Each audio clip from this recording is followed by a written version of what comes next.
कविता तिच्या खोलीमध्ये अशीच बेडवर पडली होती. तिच्या डोळ्यातून अश्रू वाहत होते. कालच तिच्या सासूचे निधन झाले होते. सासूसोबत घालवलेले गोड आणि आंबट क्षण तिच्या डोळ्यात पाणी आणत होते. तेवढ्यात धाकटी सून ओरडत खोलीत शिरली. तिच्या हातात एक मोठा डब्बा होता. कविता अश्रू पुसत उठून बसली तेव्हा लहान जाऊ रियाने पलंगावरचा डब्बा उघडला आणि म्हणाली, जाऊबाई, मी सासूच्या कपाटातून सर्व दागिने आणले आहेत. आता हे दागिने आपण वाटून घेऊ. हे पाहून कविता आश्चर्यचकित झाली, कारण छोट्या जावेने केव्हा सासूच्या अलमारीची चावी घेऊन अलमारी खोलून तिजोरीतले सर्व दागिने बाहेर काढले. या गोष्टीबद्दल तिला काहीच माहीत नव्हते. सासूचे सर्व दागिने अंथरुणावर पसरवलेले होते आणि रिया म्हणत होती की, अहो जाऊबाई, काय विचार करत आहात? चला आपण दागिन्यांची वाटणी करू. पण कविता रियाला म्हणाली, अगं रिया, हे सर्व दागिने माझ्या आईने मला दिले होते, त्यामुळे माझ्या माहेरच्यांनी दिलेल्या दागिन्याची वाटणी होणार नाही. यावर रिया खूप भडकली आणि रागाने म्हणाली, तुम्हा एकटीला हे सर्व दागिने हडप करायचे आहे का? म्हणूनच तुम्ही अशा गोष्टी करत आहात. पण मी हे कधीच होऊ देणार नाही. तुम्हाला हे दागिने वाटून घ्यावे लागतील. वाद सुरू असतानाच अचानक रियाच्या फोनवर कोणाचा तरी फोन आला. त्यामुळे ती फोनवर बोलण्यासाठी खिडकीजवळ जाऊन उभी राहिली. कविता आश्चर्याने सर्व गोष्ट समजण्याचा प्रयत्न करत होती. तिला रियाच्या अशा वागण्यावर विश्वासच बसत नव्हता. आता अजून त्यांची सासू जाऊन 1 दिवस सुद्धा झाला नव्हता आणि लहान जाऊ मात्र दागिन्यांच्या वाटणीची गोष्ट करू लागली. तिने अजूनपर्यंत सासूच्या खोलीत जाऊन व्यवस्थित पाहिलं सुद्धा नव्हतं आणि रिया त्यांच्या खोलीत जाऊन दागिने घेऊन सुद्धा आली आणि याबद्दल कोणाला काही कळलंही नाही. तसं तर जेव्हा सासूची सेवा करण्याची वेळ होती तेव्हा रिया त्यांना पाहायला सुद्धा आली नव्हती. पण जेव्हा त्या मरण पावल्या तेव्हा ती धावत आली. आता कविताला कळू लागले की कदाचित ती दागिन्यांच्या मोहामुळेच आली होती. कालचीच गोष्ट. कविता दररोजप्रमाणे तिच्या सासूला चहा देऊन स्वयंपाकघरात जेवण बनवण्याची तयारी करत होती. तिथे सासरे पूजा करून बाहेर तुळशीला पाणी घालत होते आणि कविताचा नवरा विशाल बाथरूममध्ये आंघोळ करत होता. तितक्यात तिच्या सासूचा जोरात ओरडण्याचा आवाज आला. कविता जेव्हा पळत पळत तिच्या सासूच्या खोलीत पोहोचली तेव्हा तिने पाहिलं की तिच्या सासूबाई छातीवर हात ठेवून जोरात श्वास घेत होत्या. तिला त्यावेळेस काहीच समजले नाही. ती घाबरून तिच्या सासऱ्यांना आवाज देऊ लागली. तिचे सासरे सुद्धा आवाज ऐकून धावत खोलीत आले. ओरडण्याचा आवाज ऐकून विशाल सुद्धा अर्धवट आंघोळ करून टॉवेल गुंडाळून बाहेर आला. आईची अशी अवस्था पाहून त्याने लगेचच कपडे घातले आणि स्वतःची गाडी काढून आईला हॉस्पिटलमध्ये घेऊन पोहोचला. डॉक्टरच्या संपूर्ण टीमने त्यांच्यावर लगेचच उपचार सुरू केले. पण दुर्दैवाने अर्ध्या तासातच तिच्या सासूचा जीव गेला. आईचे मृतदेह घेऊन ते घरी आले तेव्हा घरात पूर्ण शांतता होती. कोणी कोणाशी बोलत नव्हते. मधून कोणाचा तरी रडण्याचा आवाज येत होता, कारण सर्वजण रडून थकले होते आणि सर्वांचे अश्रू पूर्णपणे सुकून गेले होते. आता फक्त प्रतीक्षा होती, ती फक्त छोटा मुलगा आणि छोट्या सुनेची. फोनवरून त्यांना सुद्धा ही बातमी दिली होती आणि ते सुद्धा घरी येण्यासाठी निघाले होते. दुपारपर्यंत ते दोघेही घरी पोहोचले आईच्या अंतिम संस्कारानंतर कोणालाही अजून सावरण्याची संधी मिळाली नव्हती. संपूर्ण रात्र रडण्यातच गेली आणि सकाळी धाकट्या सुनेने कपाटातून दागिने कधी काढले होते हे कोणालाच कळू शकले नाही. दुसरीकडे सासरे मोहनराव हॉलमध्ये मान खाली ठेवून संपूर्ण संभाषण टाळण्याचा प्रयत्न करत होते.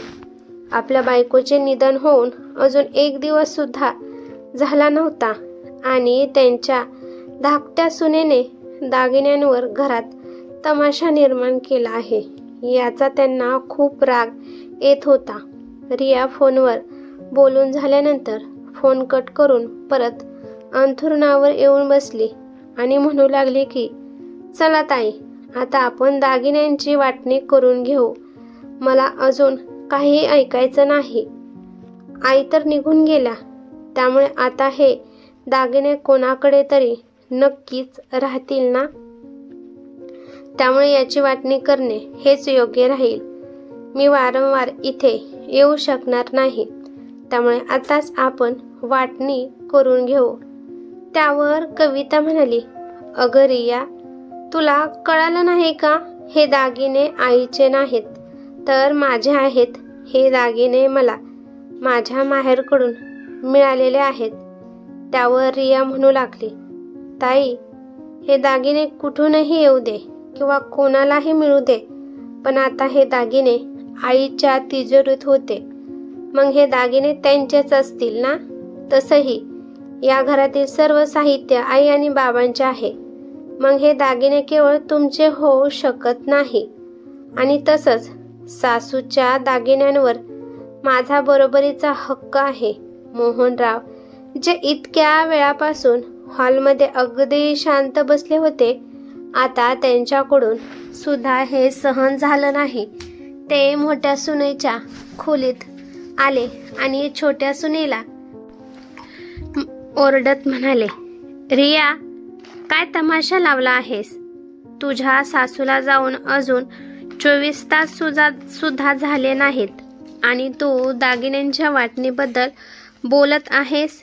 इथे तुझे कसलेही दागिने ठेवलेले नाहीत आणि हे दागिने तुझ्या सासूचे सुद्धा नाहीत. तुझ्या सासूने तिचे सर्व दागिने माझ्या उपचारादरम्यान विकून टाकले आणि हे दागिने जे तू पाहत आहेस ते सर्व दागिने मोठ्या सुनेचे आहेत, जे तिला तिच्या माहेरच्या लोकांनी दिले होते. खरं तर कविता तिच्या सासूचा खूप आदर करायची. जेव्हा तिची सासू एक एक करून दागिना विकायची तेव्हा मोठी सून त्यांना म्हणायची की आई, माझे दागिने हे तुमचेच आहेत. जर तुम्हाला दागिने घालायचं मन करत असेल तर तुम्ही माझे दागिने घालत जा. पण माझ्या बायकोला मात्र हे दागिने घालायची कधी संधीच मिळाली नाही. कदाचित तिचे सर्व दागिने उपचारादरम्यान विकण्यासाठीच होते. आणि तसंही तू तुझ्या सासूवर कधीच विश्वास ठेवला नाही आणि तुझे दागिने सुद्धा त्यांच्याकडे ठेवण्यासाठी दिले नाहीत. मग आता दागिन्यांच्या हव्यासापोटी तू तिची तिजोरी का उघडून बसली आहेस? दागिने मोठ्या सुनेचे आहेत आणि यातील तुला एकही दागिना मिळणार नाही. या घरात दागिन्यांची कसलीही वाटणी होणार नाही. जेव्हा सासूची सेवा करायची वेळ होती तेव्हा त्यामध्ये भागीदारी होण्यासाठी तू आली नाहीस. या गोष्टीचं मला वाईट वाटतं. पण आता दागिन्यांची वाटणी करण्यासाठी मात्र तोंड वर करून तू इथे आलीस. माणूस स्वतःचा आदर स्वतः निर्माण करतो. जर तुला हे सर्व करायचं असेल तर तू इथून निघून जा. मला कोणाचीही गरज नाही आणि यापुढे आता कोणीही दागिन्यांबद्दल काहीही बोलणार नाही. त्यानंतर ते मोठ्या सुनेला म्हणाले, कविता, आता हे दागिने तू तुझ्या अलमारीत तुझ्या जवळच ठेव, कारण तुझी सासू आता या जगात राहिलेली नाही. असं म्हणत म्हणत त्यांचा कंठ दाटून आला. ते डोळ्यातून अश्रू आणत स्वतःच्या खोलीत निघून गेले. तर धाकटी सून रागाने उभी राहिली आणि म्हणाली की माझी इथे गरज नसताना मी इथे का राहू? असे बोलून ती रागाने लाल होऊन तिच्या खोलीत गेली आणि पतीला म्हणाले, मला आताच्या आता इथून निघून जायचे आहे. बायकोचे असे म्हणणे ऐकून तिच्या नवऱ्याने तिच्या जोरात कानाखाली मारली आणि म्हणाला, मूर्ख अगं बाई, मी इथे दागिने घेण्यासाठी नाही तर माझ्या कुटुंबियांना भेटण्यासाठी आलो होतो. मी अशा दुःखी प्रसंगात माझ्या कुटुंबाला एकटं सोडून जाऊ शकत नाही. जर तुला जायचं असेल तर तू बिनधास्त जाऊ शकतेस. नवऱ्याचा मार खाल्ल्यावर रिया गप्प झाली. तेव्हा तिचा नवरा स्वतःच्या रागावर नियंत्रण ठेवत म्हणाला, सॉरी, मी तुझ्या कानाखाली वाजवली, पण जर हीच परिस्थिती तुझ्या माहेरी असती आणि त्यावेळेस जर मी तुझ्या माहेरी येऊन संपत्तीच्या वाटणीबद्दल बोललो असतो, पैशाचा मोह दाखवला असता तर तुला त्यावेळेस कसं वाटलं असतं? जरी पैसे, धन, संपत्ती, दागिने या गोष्टीची किंमत आणि महत्त्व जास्त असलं तरी ते एका जीवापेक्षा जास्त काहीच नाही. अशा वेळेस दुःखाच्या परिस्थितीत आपल्याला आपल्या कुटुंबासोबत उभं राहिलं पाहिजे. वाटणीबद्दल बोलून त्यांचे मन दुखू नये याबद्दल तू एकदा मानवी दृष्टिकोनातून विचार कर, मग कदाचित तुम्हाला समजेल. हे ऐकून धाकट्या सुनेच्या पापण्या आपोआप खाली वळल्या आणि ती शांतपणे बेडवर जाऊन बसली. आता खोलीत शांतता पसरली होती. दुसरीकडे कविताने ते सर्व दागिने एकत्र केले आणि स्वतःच्या अलमारीत ठेवले, कारण ते सर्व दागिने तिच्या माहेरच्या लोकांनी दिले होते. तिच्या वडिलांनी स्वतःचा घाम गाळून स्वतःच्या कमाईने ते सर्व दागिने खरेदी करून मुलीला लग्नाच्या वेळेस दिले होते. मग ती तिचे दागिने तिच्या जावेला कशी देऊ शकत होती? पण आता कविताने सुटकेचा सुस्कार सोडला, कारण सासऱ्यांनी आपल्या धाकट्या सुनेला स्पष्टपणे समजावून सांगितले होते की हे दागिने कोणाचे आहेत. यापुढे रियाने सुद्धा त्यानंतर घरात गोंधळ घातला नाही, कारण तिला पतीकडून फटकारल्यानंतर समजले होते की ही वेळ या सर्व गोष्टी करण्याची नाही. आणि तसंच तिच्या सासऱ्यांनी आधीच सांगितले होते की सर्व दागिने मोठ्या सुनेचे आहेत, त्यामुळे आता घरात तमाशा करून उपयोग नव्हता. 13व्यानंतर ते तेथून शांतपणे निघून गेले. आता कविता सासऱ्यांची पूर्ण काळजी घेऊ लागली. सासू गेल्यानंतर तिच्या वागणुकीत बदल झाला नव्हता.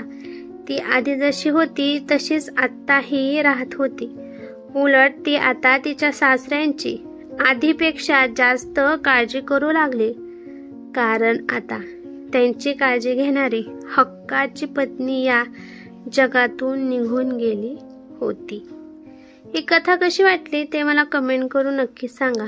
कथा आवडली असेल तर लाईक, शेअर नक्की करा आणि चॅनेलवरती नवीन असाल तर चॅनलला सबस्क्राईब करा. धन्यवाद.